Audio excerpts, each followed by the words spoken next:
Алла Тағала Бақара сүресінің 95 аятында: олар өз қолымен істеген күнәлары тұрғанда өздеріне әсте өлім тілемейді десе, Иса сүресінің 29 аятында: бір-біріңді өлтірмеңдер деп ескерткен. Шиша, кальян немесе қазақша қорқор.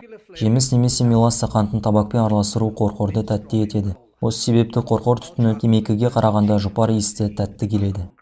Алма, қара өрік, кокос, манго, жалбыз, құлпынай және кола дәмді қорқор түрлері кең таралған. Табақты қыздырып түтін шығару үшін қорқордың мұржасында арнайы ағаш, көмір немесе ағаш көмірді қолданады. Қорқор ішіндегі жемістен немесе қанттан жасалған шәрбат табакты төменге ығыстырады.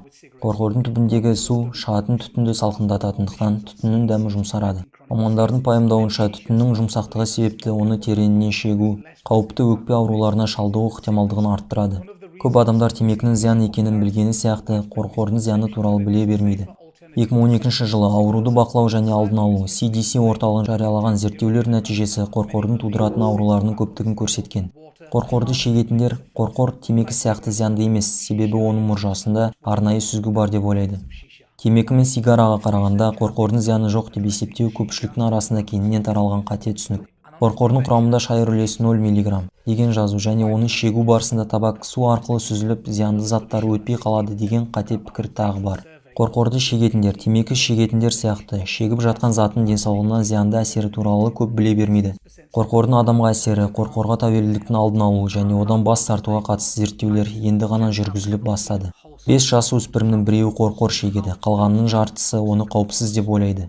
Зерттеулер мәліметтеріне сүйенсек, қорқорды үнемі шегетін 18 бен 30 жас аралығындағы адамдардың 16% қорқордың құрамында никотин жоқ және ол тәуелділікті тудырмайды деп ойлаған, ал 56% қорқордың ешқандай зияны жоқ деп есептейтіндерін айтқан.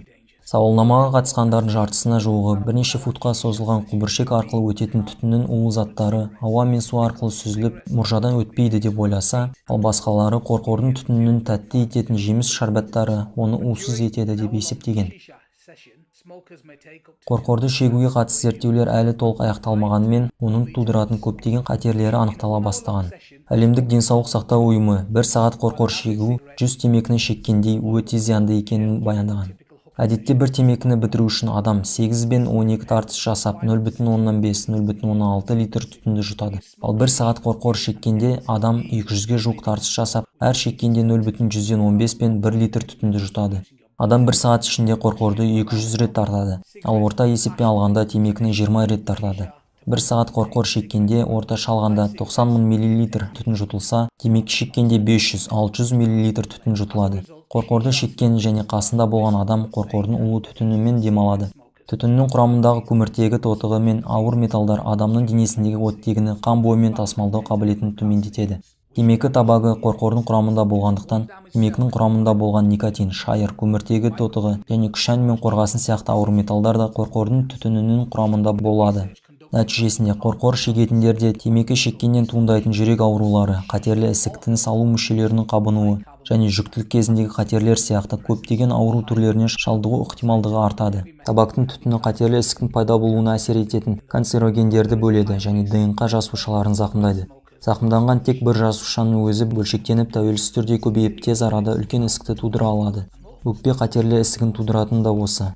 Денсаулық департаменті мен табак сапасын қадағалау зерттеу орталығының жүргізген зерттеулеріне сүйенсек, қорқор немесе шөп табагын шегетіндер көміртегі тотығының ауқымды көлемін жұтатындықтан қиын жағдайларға душар болуда.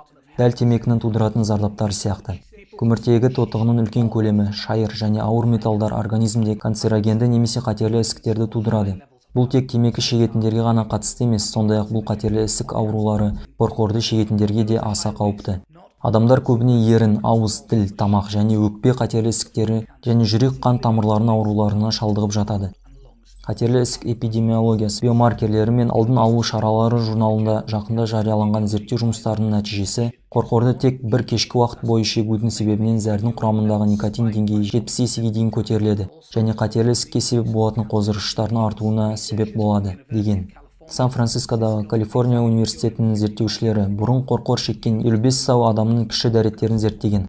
Алдымен бұл адамдарға бір апта бойы кез келген шылым түрлерін тартпауларын және апта соңында тексеріске кіші дәреттерін зерттеушілерге жеткізулерін талап еткен. Кейін бұл адамдар арнайы қорқор барларына барып, кеш бойы қалағандарын шақ қорқорды шеккен. Қорқор барларында қанша уақыт, неше қорқор және онда қанша адам болғаны туралы мәліметтер және тағы да кіші дәреттерін зерттеушілерге ұсынуын талап еткен. Тәжірибеге қатысушылар кіші дәреттерін қорқор шеккеннен кейін келесі күні таңғы уақытта зерттеушілерге ұсынған. Орта есеппен алғанда әрбір қатысушы адам 0,6 тостаған су құбырлы табакты қолданған және 74 минуттай қорқорды шеккен.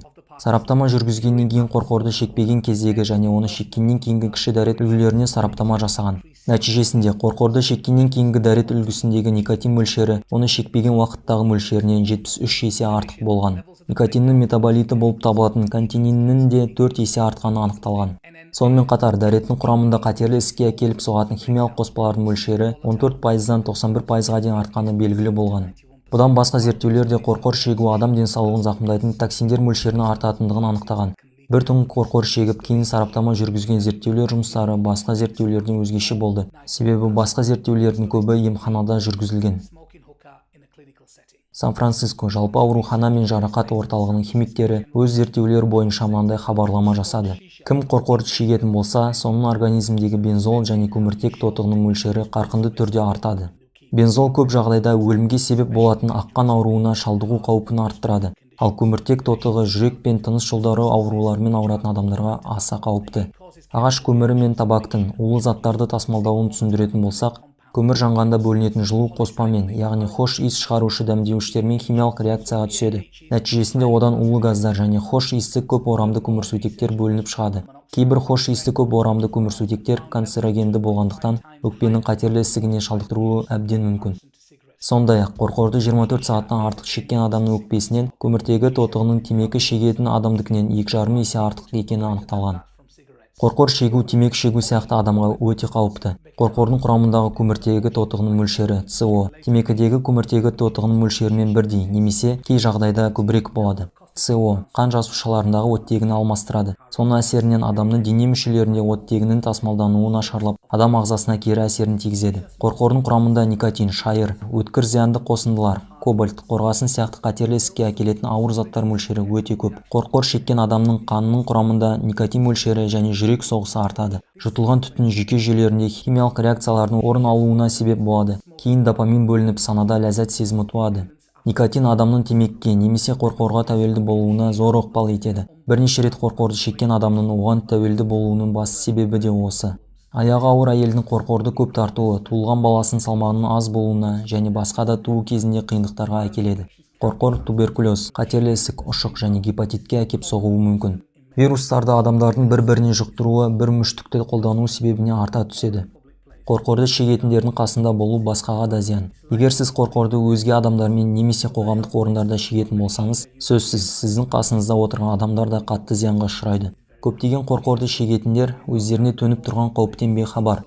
Жоғарыда аталған аса қауіпті аурулармен қатар бір түтікшені қолдану себебінен туберкулез, ауыз ұшығы, тұмау сияқты ауруларға шалдығуымыз әбден мүмкін. Қорқорды шегу адамдарды қорғалады.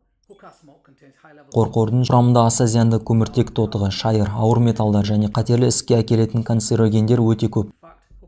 Шын мәнінде темекі шегудің қандай зиян екені бүгінде баршамызға мәлім. Бірақ қорқорды шегу одан да зиянырақ екенін білуіміз керек. Балаларыңызға, бауырларыңызға қорқордың зияны туралы ақпаратпен бөлісіңіздер. Қорқорды тұтынатын жастарымыз бүгінде жоқ емес.